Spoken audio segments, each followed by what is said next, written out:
All right, let's get right into it. Today, we're cracking open the EP106 case file from the Office Drama Stories universe. And wow, this one is an absolute masterclass in workplace accountability. In this breakdown, we're going to see exactly how a supposedly mutual separation was actually a forced resignation, one that completely unraveled thanks to something as tiny as digital metadata. We're talking toxic HR pressure, pre-made resignation letters, and an audit team that absolutely refused to look the other way. Let's trace the digital footprint. Now, to really wrap our heads around what happened to Sofia Lane, we have to remember this golden rule of investigations from strategy lead Maya Carter. She says, the dangerous documents never look dangerous first. It really gives you chills, doesn't it? Because the massive corporate lies, the ones that literally ruin careers, they almost never live in some giant red folder marked top secret. No, they're buried in the most boring, everyday administrative records that the people in power are just praying nobody ever double checks. Section 1. The suspicious draft. So where does a cover-up like this even start falling apart?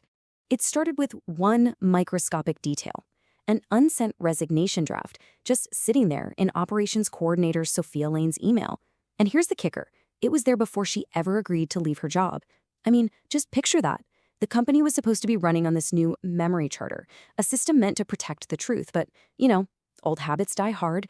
The very first clue that something toxic was brewing was literally just a blinking cursor next to the owner field of this draft. It looked like boring admin work, but to a trained eye, that tiny anomaly was practically screaming. Moving on to Section 2. HR's explanation. Now, what's really interesting here is the stark contrast between the polished corporate theater and the cold, hard reality. When toxic cultures are caught, they put on a show, right? So we've got Nolan Price, an HR partner, sitting there looking totally calm and collected. He smoothly claims that Sofia drafted the letter voluntarily because, hey, the role just wasn't a fit anymore. Sounds perfectly reasonable. But then you look at Sofia's reality. She never agreed to leave, not once. Nolan was basically taking immense managerial pressure, wrapping it up in paperwork, and trying to sell it to everyone as her choice. You might be wondering, how does someone get pushed out without even realizing it's happening? Well, HR pressure almost never sounds like a threat right out of the gate. It comes dressed up as gentle, helpful career advice. Listen to these lines Nolan used. Reopening credit issues makes you look difficult. Mature employees prioritize team wins. Or how about, don't turn inconsistencies into a personal war? When you hear somebody say that out loud, it kind of sounds like mentorship, doesn't it? But write those words down, strip away the friendly smile, and what are they? They're clear, calculated threats designed to buy silence and shove a good employee out the door. All right, Section 3, the digital trail. Instead of getting caught up in all that noisy office politics and polished corporate spin, the audit team, specifically Maya and IT specialist Jordan, did what they do best. They mapped the actual system records. And the whole investigation really pivots when Aisha, an analyst looking at this with totally fresh eyes, asks a question that literally sucks all the air out of the room. She asks, who benefits if this stays hidden as a harmless process issue? It's brilliant. Office lies thrive when the harm is kept super vague. But the second Aisha asked that, it wasn't some random process error anymore. Someone specifically engineered this workflow to get rid of Sofia. Let's track how this actually builds, using Jordan's raw system export. And by the way, Jordan wasn't using any fancy movie hacker tricks here. He just pulled the raw sequence of events. First, the resignation template is created. Takes just a few minutes. Then, over the next few hours, the access path to that document is mysteriously narrowed down so almost nobody can see it. And finally, days later, the timestamp gets intentionally changed. Jordan proved the owner field was altered, completely blowing up HR's official story. Like he so perfectly put it, this is not suspicion, this is sequence. Section 4. Nina's discovery. And here we are at the absolute climax of the investigation. This is the moment where the background records finally step into the light and shatter the official story into a million pieces. And we have Nina to thank for this, the executive assistant who knows that invisible work actually sees everything. Here's the definitive proof, the ultimate smoking gun. Nina discovered that this resignation draft wasn't a mistake, and Sofia definitely didn't create it. It was actually generated from a template that was securely attached to a manager's private instruction thread. Let that sink in. This proved, beyond a shadow of a doubt, that the resignation paperwork was already prepared and waiting before Sofia was ever even given a supposed choice in the matter. And this brilliantly breaks down the whole anatomy of the setup. Look at the action. Drafting the resignation and altering timestamps. Now, who was taking the heat for that?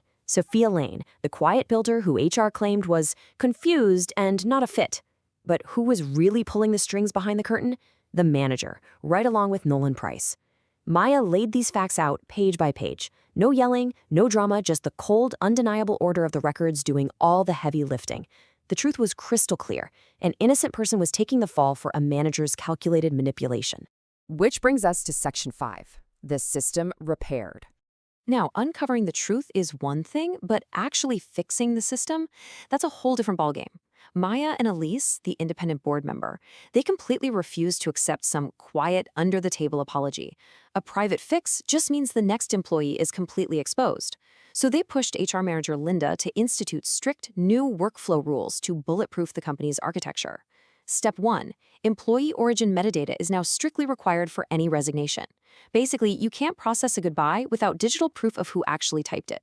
Step 2. Independent confirmation has to be securely recorded. This team literally turned a painful, toxic discovery into systemic armor against future forced resignations. They hard-coded the lesson right into the workflow. And that brings us to the core lesson of this entire file. A resignation is not voluntary when the paperwork arrives before the person has chosen it. It's such a powerful reminder. Real workplace justice doesn't come from slick speeches, fancy fresh start presentations, or vague promises from the executive suite. It requires systems that actually remember the facts. We need systems that leave deep digital footprints, making it infinitely harder for bad actors to just erase good people. So that leaves us with one final, pretty provocative thought. Think about your own workplace for a second. We've just seen how incredibly easy it is for pressure to disguise itself as choice, and how one single digital trail can expose a massive corporate lie. So I really have to ask, if your company investigated its voluntary resignations today, looking right past the polished HR statements and digging deep into the raw system logs, what story would your metadata tell? Would it show honest alignment and true choice, or would it show an unsent draft, just waiting for someone patient enough to read it? Definitely something to think about. Thanks for joining me on this explainer, and remember, always keep your eyes on the records.